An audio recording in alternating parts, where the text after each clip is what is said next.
Hi అండి.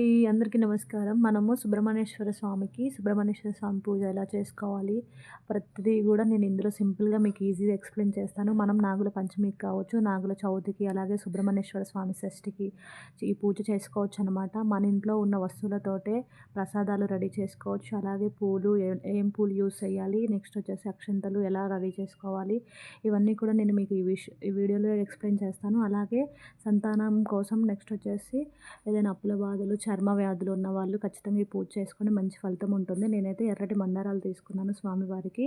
అవి మనకి మన ఊర్లోనే దొరుకుతూ ఉంటాయి కదా! సో, మీకు కావాలి అనుకుంటే మందారాలు లేదంటే గులాబీలు యూజ్ చేయండి. అలాగే స్వామివారికి ప్రసాదంగా సో, చిమిలి లడ్డు అలాగే నెక్స్ట్ వచ్చేసి దీపాల కోసం బియ్యపు పిండితో దీపాలు చేస్తున్నాను. సో, మనం ఇల్లు శుభ్రం చేసుకున్న తర్వాత ఫస్ట్ చేసుకోవాల్సిన పని ఏంటంటే బియ్యపు పిండి కలుపుకొని మనము బియ్యపిండి కలుపుకొని నెక్స్ట్ అందులో ఏమేమి వేసుకోవాలంటే బియ్యము, బెల్లము, బియ్యపిండి, బెల్లము, నెక్స్ట్ వచ్చేసి ఆవు నెయ్యి, పాలు పోసుకొని మనము పిండి కలుపుకొని పక్కకు పెట్టుకోవాలి. ఆ తర్వాత ఇల్లు శుభ్రం చేసుకొని ఎక్కడైనా మనకి నచ్చిన ప్లేస్‌లో కొంచెం పసుపు రాసేసుకొని నెక్స్ట్ వచ్చేసి గడప దగ్గర ముగ్గు పెట్టేసుకొని గడపను పూజించేసుకోండి.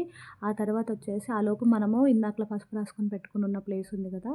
అది మీకు మంచిగా ఆరిపోయి ఉంటుంది. ఇప్పుడు అక్కడ ముగ్గు పెట్టేసుకోండి.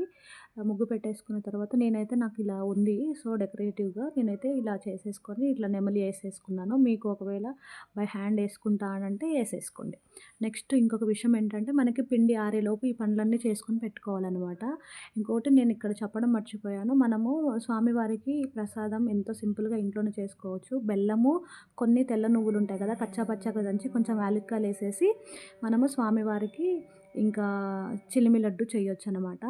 సో, ఆ తర్వాత మనం ఇంట్లో ఎప్పుడు చేసుకునే నిత్య దీపారాధన ఉంటుంది కదా! అలా దీపారాధన చేసేసుకున్న తర్వాత మనము ఈలోపు మనకి పిండి మంచిగా మెత్తపడి ఉంటుంది కాబట్టి పిండి దీపాలు ఇలా గ్లాస్‌లో కొంచెం బియ్యపు పిండి ఏసేసుకొని ఒక గుండ చేసేసుకొని ఇలా పప్పు గుత్తితో గానీ పూరి పిండికి ఒత్తుకొని ఒత్తేసుకుంటే ఇలా పిండి దీపాలు వచ్చేస్తాయన్నమాట.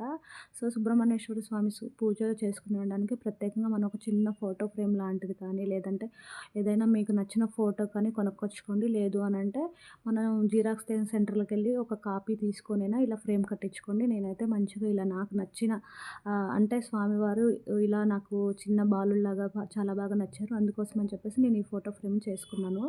ఇంకొకటేంటంటే స్వామివారి ఫోటోకి బొట్లు పెట్టేసుకొని అలాగే పిండి దీపాలకు కూడా మీరు బొట్లు పెట్టేసుకోండి.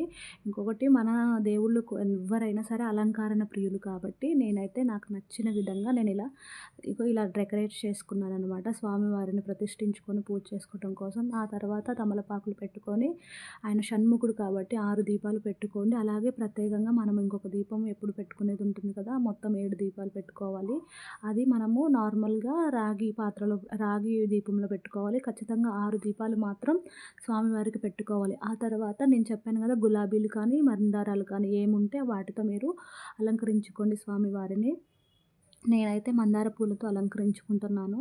సో, ఆ తర్వాత వచ్చేసి స్వామిని ప్రతిష్ఠించేసుకొని ఇంకా నేనైతే బొట్లు ఇవన్నీ పెట్టేసుకొని ఆ తర్వాత నేను స్వామివారిని పెట్టేసుకున్నాను. మనము ఇంకా స్వామివారికి పూజ చేసుకోవాలంటే ఇలా మీ దగ్గర ఏదైనా నాగేంద్రుడికి సంబంధించిన ప్రతిమ అంటే విగ్రహము లాంటిది ఉంటే మీరు పెట్టుకోండి. లేదు అనంటే మీరు పటానికైనా పూజ చేసుకోవచ్చు. అలాగే అష్టోత్తర శతనామాలు చదువుకోవటం కోసం మీరు బియ్యాన్ని కుంకుమతో కలుపుకుంటే మనకు అక్షంతలు రెడీ అవుతాయి. సో, ముందైతే మనం పూజ చేసుకోవడానికి గణపతి పూజ అంటే గణపతిని స్మరించుకొని గణపతిని మనం మనసులో తలుచుకొని శుక్లాంబరధరం విష్ణు శశివర్ణం చతుర్భుజం ప్రసన్న జాహే సర్వ విఘ్నోపశాంతయే. నా పూజకి ఎలాంటి విఘ్నాలు తగలకుండా సర్వంగా అంటే మొత్తం పూర్తిగా కంప్లీట్ అయ్యేలాగా చూడు స్వామి అని మనసులో తలుచుకొని మనము ఫస్ట్ దీపారాధన చేసేసుకున్న తర్వాత ఇంకొకటి ఏంటంటే మనము 2 పంచపాత్రలు పెట్టుకోవాలన్నమాట. పెట్టుకొని ఒకటి దేవుడి ఉపచారాలు చేయడానికి, ఇంకోటి మనం ఆచమనం చేయడానికి చేసుకోవాలి. ఇంకొక విషయం ఏంటంటే మనము చేసేది పంచోపచార పూజ కాబట్టి సో, మీ దగ్గర పంచామృతాలు ఉంటే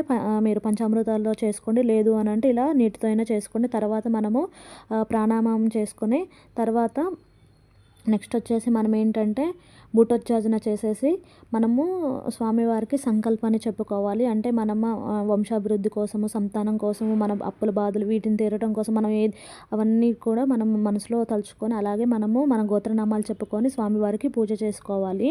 సో, నెక్స్ట్ వచ్చేసి ఏంటనంటే స్వామివారికి నేను చెప్పాను కదా! మీ దగ్గర ఉన్న వాటితో చేసుకొని నా దగ్గర నీళ్ళతో నేను చేస్తున్నాను, జలాభిషేకం చేస్తున్నాను. మీకు నచ్చిన వాటితో చేసుకోండి.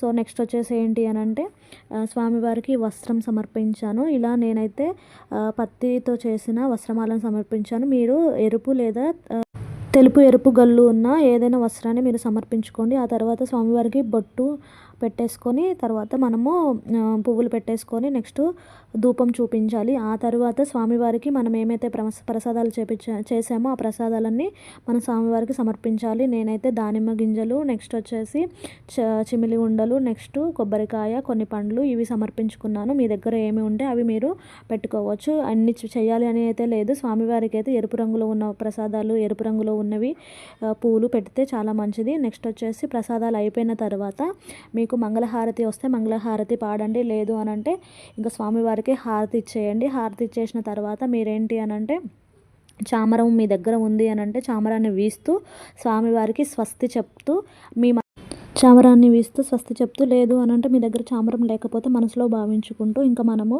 మన మనసులో ఉన్న కోరికని స్వామివారికి చెప్పుకుంటూ అది మనము దేనికోసం పూజ చేస్తున్నామో అది మన స్వామివారి ముందు పెట్టేసి ఇంకా మనం పూజని ముగించుకోవటమే. ఇక్కడ మీకు ఇంకో డౌట్ రావచ్చు ఏంటంటే మనము స్వామివారికి అష్టోత్తరాలు చదువుకోవాలి అనుకుంటే మనము అంటే ఏదైనా మీకు నచ్చిన పువ్వులతోనే, లేదు అని అంటే ఇందాక మనం కలిపెట్టుకున్నాం కదా అక్షంతలతోనైనా స్వామివారికి అష్టోత్తరం చేసుకోవచ్చు అనమాట. సో ఇలాంటి మరిన్ని వీడియోస్ కోసం మన ఛానల్ని సపోర్ట్ చేయండి. ఇంకొకటి మీకున్న వాటిలో సింపుల్గా స్వామివారి పూజ చేసుకోవచ్చు. ఇంకోటి మరుసటి రోజు పూజ అంటే సంబంధించిన వీడియో పూజ సామాను తీసి ఏం చేయాలి, పిండి దీపాలు ఏం చేయాలి, అలాగే మనము నెక్స్ట్ వచ్చేసి అవి ఎక్కడ వేయాలి అనేది ప్రతిదీ కూడా నేను మీకు షార్ట్ వీడియోలో అప్లోడ్ చేస్తాను. డెఫినెట్గా మీకు నచ్చితే లైక్ చేయండి, అలాగే షేర్ చేయండి. Thank you so much.